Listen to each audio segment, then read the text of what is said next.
Di saat itu rabalah telapak tangan sang ayah kita, rasakan bagaimana keras dan kasarnya. Lihatlah telapak kakinya yang di belakang tumitnya sudah pecah-pecah.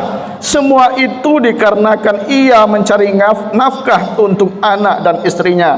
Maka hargailah ia sebagai seorang ayah, patuhilah semua nasihatnya, karena seorang ayah pasti menginginkan keluarganya bahagia dan baik. Allahu Akbar, walillahil hamd. Sallallahu Rabbuna ala nuril mubin.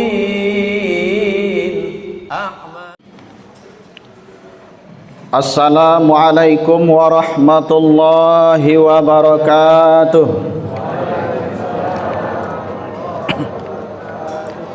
Allahu Akbar, Allahu Akbar, Allahu Akbar. Allahu Akbar, Allahu Akbar, Allahu Akbar.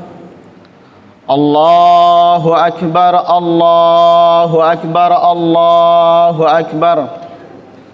Kabira walhamdulillahi katsira wa subhanallahi bukratan wa asila. La ilaha illallah wa la na'budu illa iyyahu mukhlishina lahuddin. Walau karihal kafirun, walau karihal munafiqun, walau karihal musyrikun. La ilaha illallah wahdah, sadaqa wa'dah, wa nasara 'abdah, wa azza jundahu, wa hazamal ahzaba wahdah. La ilaha illallah wallahu akbar. Allahu akbar walillahil hamd. Alhamdulillah, alhamdulillahillazi an'ama alaina bi ni'matil imani wal islam. Ashhadu an la ilaha illallah wahdahu la syarikalah, wa ashhadu anna Muhammadan abduhu wa rasuluhu la nabiyya ba'da. Allahumma salli wa sallim wa barik ala sayyidina Muhammad wa ala alihi wa ashabihi rasulillahi ajma'in. Amma ba'du, faya ayyuhal hadirun wal hadirat, usikum binafsi bitaqwallahi faqad fazal muttaqun. Ittaqullaha haqqa tuqatih wa la tamutunna illa wa antum muslimun. Qala Allahu ta'ala fil Qur'anil Karim, na'udzu billahi minasyaitonir rajim, bismillahirrahmanirrahim. Inna a'tainakal kautsar fasholli li rabbika wanhar, inna syani'aka huwal abtar. Shadaqallahul azim. Hadirin kaum muslimin wal muslimat, jamaah salat Idul Adha yang dirahmati Allah. Marilah kita senantiasa bersyukur kepada Allah dengan sedalam-dalam rasa syukur. Alhamdulillah, Allah sudah memberikan kesehatan dan kesempatan kepada kita bersama. Pada pagi ini kita dapat sama-sama melangkahkan kaki dan mengayunkan tangan dari rumah kita masing-masing menuju masjid yang kita cintai ini dalam rangka untuk melaksanakan ibadah solat sunat muakkad, yaitu solat sunat hari raya Idul Adha. Berselawat kita kepada Nabi kita Muhammad sallallahu alaihi wasallam dengan ucapan Allahumma salli ala Sayyidina Muhammad wa ala ali Sayyidina Muhammad. Mudah-mudahan dengan kita selalu berselawat kepada Rasulullah, kita diberikan syafaatnya di yaumil mahsyar nanti. Amin, amin, ya rabbal alamin. Hadirin wal hadirat kaum muslimin dan muslimat yang dimuliakan oleh Allah Subhanahu wa taala. Hari raya yang kita laksanakan pada hari ini adalah hari raya akbar atau hari raya haji, yang mana umat Islam yang telah dipanggil oleh Allah untuk melaksanakan ibadah haji telah menyempurnakan ibadah hajinya. Sebagaimana kita ketahui, bahwa ibadah haji adalah ibadah yang berat dilakukan oleh umat Islam karena membutuhkan pengorbanan yang besar atau biaya yang banyak. Selain itu juga membutuhkan tubuh yang sehat supaya dapat melaksanakan ibadah haji secara sempurna. Oleh karenanya, ibadah haji adalah ibadah yang besar pahalanya di sisi Allah Subhanahu wa taala bagi orang-orang yang mendapatkan haji yang mabrur ataupun mabrurah. Bagi kita kaum muslimin yang berbahagia yang belum sanggup untuk melaksanakan ibadah haji tapi mampu kita untuk berkorban, maka kita sunnah muakkad atau hampir diwajibkan oleh Rasulullah kepada umatnya untuk ikut berkorban. Karena dengan berkorban disitulah Allah melihat ketakwaan kita kepadanya. Dari Aisyah radhiyallahu anha, Rasulullah sallallahu alaihi wasallam bersabda, tidak ada amalan anak cucu Adam pada hari raya kurban yang lebih disukai oleh Allah melebihi daripada mengucurkan darah, menyembelih hewan kurban. Sesungguhnya pada hari kiamat nanti hewan-hewan tersebut akan datang lengkap dengan tanduk-tanduknya, kuku-kukunya dan bulu-bulunya. Sesungguhnya darahnya akan sampai kepada Allah sebagai kurban dimanapun hewan itu disembelih. Sebelum darahnya sampai ke tanah, maka ikhlaskanlah menyembelihnya. Hadis riwayat Ibnu Majah dan Tirmizi. Allahu Akbar walillahil hamd.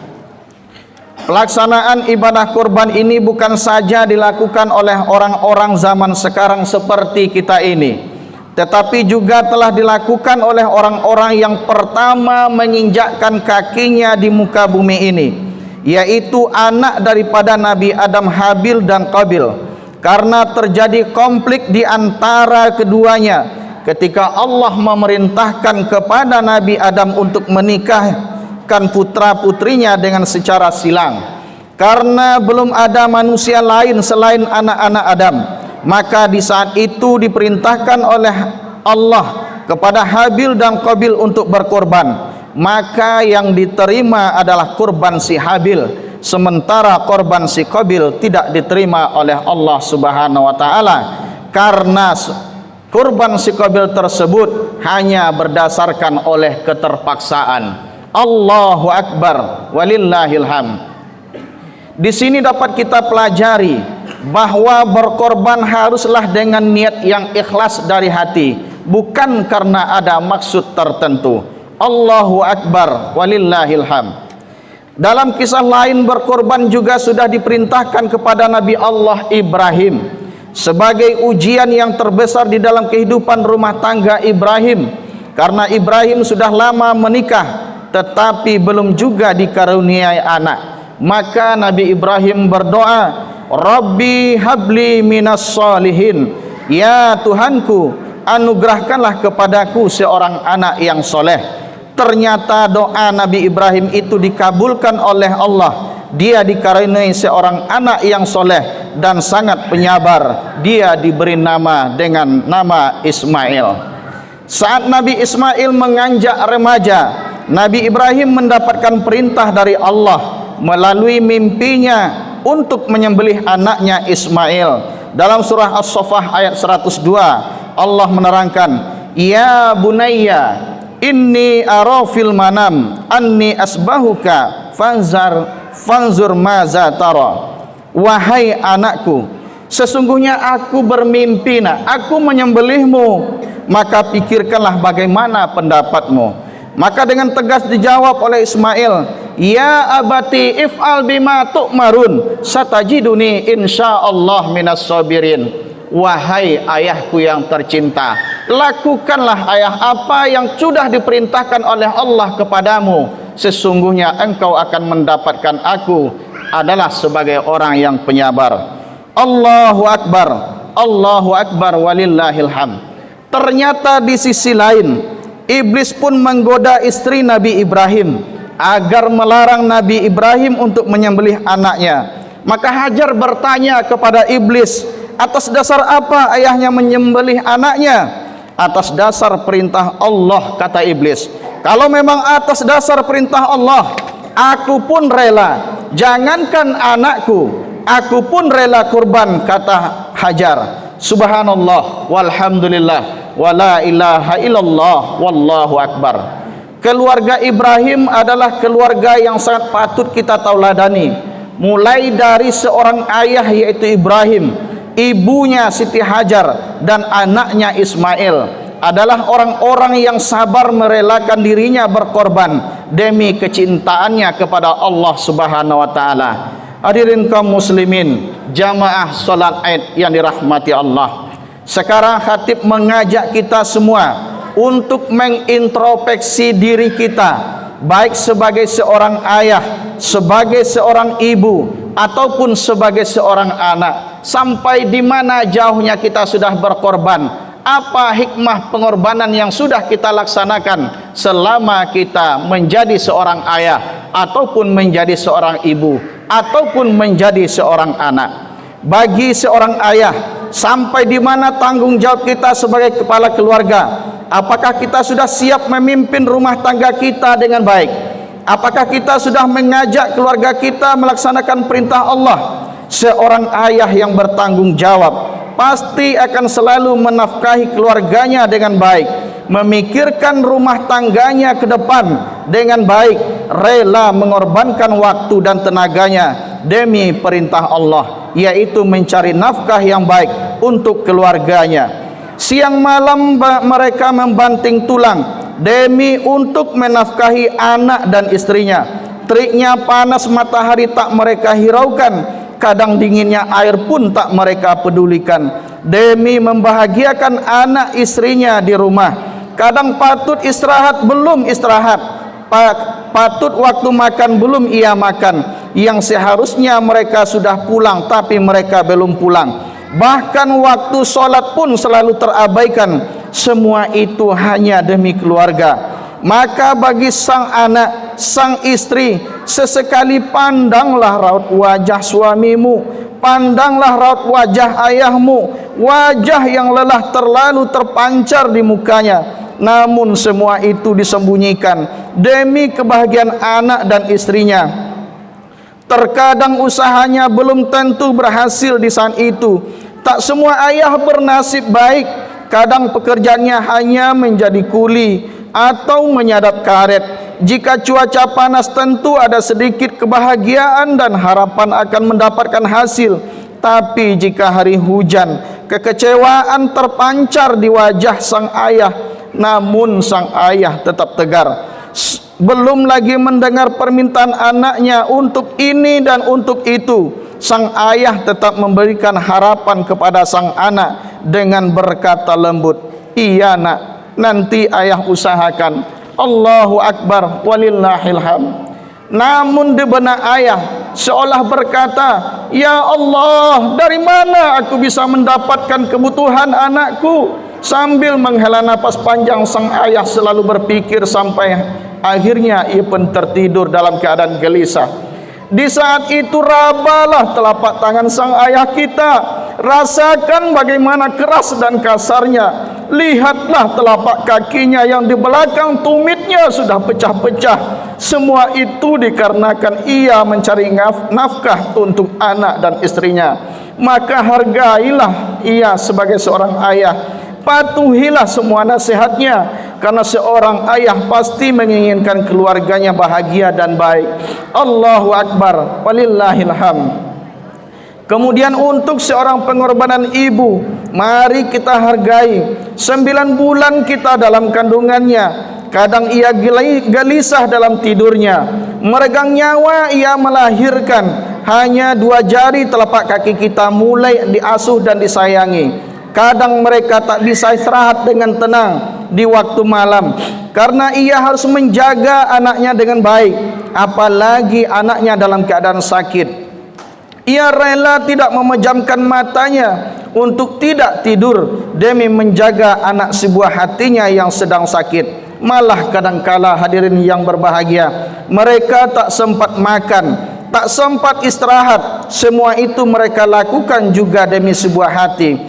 Betapa besar pengorbanannya sebagai seorang ibu. Patutkah kita durhaka terhadap mereka? Pantaskah kita membantah ucapannya? Sungguh kita berdosa bila kita melawan kepada mereka. Untuk itu patuhilah orang tua kita, berikanlah kebahagiaan kepada mereka. Jasa mereka tak akan terbalaskan oleh kita. Satu orang ibu akan mampu menyuapi 10 orang anak, tapi 10 orang anak belum tentu mampu selalu menyuapi seorang ibu. Artinya seorang ibu mampu memelihara anaknya walaupun jumlah anaknya banyak, tetapi anak yang begitu banyak belum tentu dia bisa membahagiakan ibunya. Allah berfirman dalam surah Al-Ahqaf ayat 15, wa wassaynal insan walidain ihsana. Kami perintahkan kepada manusia supaya berbuat kebaikan kepada kedua orang tuanya, yaitu ibu dan bapa. Allahu Akbar, walillahil hamd. Bagi kita yang statusnya seorang anak, jagalah diri kita dengan baik, jagalah status keluarga kita. Jangan sampai kita mencoreng nama baik keluarga kita, karena betapa malunya ayah dan ibu kita jika kita melakukan hal-hal yang tidak sesuai dengan aturan agama dan norma-norma kehidupan dalam bermasyarakat. Pendidikan adalah hal yang sangat penting dalam kehidupan ini, maka janganlah kita sia-siakan di waktu muda kita. Jika kita sudah tua, maka kita akan menyesal karena kesempatan untuk belajar itu lebih sedikit sekali. Ibarat sebuah pepatah mengatakan, belajar di waktu kecil bagai mengukir di atas batu, belajar di waktu besar bagaikan mengukir di atas air. Sungguh kadang tidak berbekas. Allahu Akbar, Allahu Akbar, walillahil hamd. Kemudian kita sebagai anak, marilah kita berbakti kepada kedua orang tua selagi mereka masih hidup. Sayangilah mereka, berilah perhatian yang lebih kepada mereka, karena memelihara orang tua sama pahalanya dengan berjihad di jalan Allah, sebagaimana yang dikisahkan oleh Abdullah bin Amr radhiyallahu an. Dia berkata, ada seorang lelaki meminta izin kepada Nabi Muhammad untuk berjihad, maka Rasulullah bersabda, ahayyu walidaika? Qala na'am. Apakah kedua orang tuamu masih hidup? Dia menjawab, ya, mereka masih hidup. Nabi pun bersabda, fa fihima fajahidu. Maka pada keduanya hendaklah engkau berjihad atau berbakti. Hadis riwayat Al-Bukhari dan Muslim. Allahu Akbar, walillahil hamd. Sebagai kesimpulan daripada khutbah kita ini, yaitu bagi kita yang belum mampu untuk melaksanakan haji, tetapi kita sudah mampu untuk berkorban, maka berkorbanlah. Niatkanlah di dalam hati kita dengan niat yang tulus, karena ketulusan kita itu yang dinilai oleh Allah Subhanahu wa taala. Yang kedua, kita sebagai seorang orang tua, jadilah orang tua yang baik, yang bertanggung jawab kepada keluarga, karena kita akan diminta pertanggungjawabannya di hadapan Allah Subhanahu wa taala. Bagi seorang anak, selalulah berbakti kepada orang tua, karena kebaktian kita kepada orang tua sama pahalanya dengan jihad kita di jalan Allah. Allahu Akbar, walillahil hamd. Kaum muslimin dan muslimat rahimakumullah, demikianlah khutbah singkat kita pada kali yang berbahagia ini. Mudah-mudahan bermanfaat bagi kita semua, terutama bagi diri khatib sendiri. Barakallahu li wa lakum fil Qur'anil azim, wa nafa'ni wa iyyakum bima fihi minal ayati wal zikril hakim, wa taqabbal minni minkum tilawatahu innahu huwas samiul alim.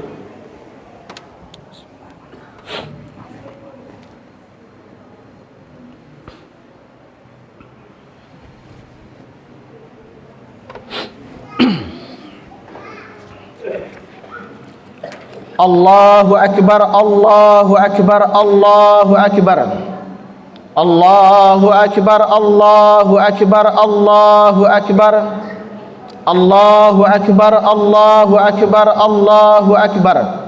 Kabira walhamdulillahi katsira wa subhanallahi bukratan wa asila. La ilaha illallah wahdahu la syarikalah wa ashhadu anna Muhammadan abduhu wa rasuluhu la nabiyya ba'da. Allahumma fassalli wa sallim wa barik ala sayidina Muhammad wa ala alihi wa ashabihi rasulillahi ajmain. Amma ba'du fa ya ayyuhal hadirun usikum wa iyaya bittaqwallahi faqad fazal muttaqun. Ittaqullaha haqqa tuqatih wa la tamutunna illa wa antum muslimun. Qala Allah ta'ala fil Qur'anil Karim, a'udzu billahi minasyaitonir rajim. Bismillahirrahmanirrahim. Inna a'tainakal kautsar fasholli li rabbika wanhar inna syani'aka huwal abtar. Allahumma ighfir lil muslimina wal muslimat wal mu'minina wal mu'minat al ahya minhum wal amwas bi rahmatika ya arhamar rahimin. Allahumma in kana rizqina fis samai fa anzilhu wa in kana fil ardi fa akhrijhu wa in kana ba'idan faqribhu wa in kana mu'asiran fayasirhu wa in kana haramun fatahhirhu ya Allah ya arhamar rahimin. Allahumma ighfir lana dzunubana wali walidina warhamhum kama rabbawna shighara. Rabbana atina fid dunya hasanah wa fil akhirati hasanatan wa qina azabannar. Wa sallallahu ala sayidina Muhammadin walhamdulillahi rabbil alamin. Assalamualaikum warahmatullahi wabarakatuh.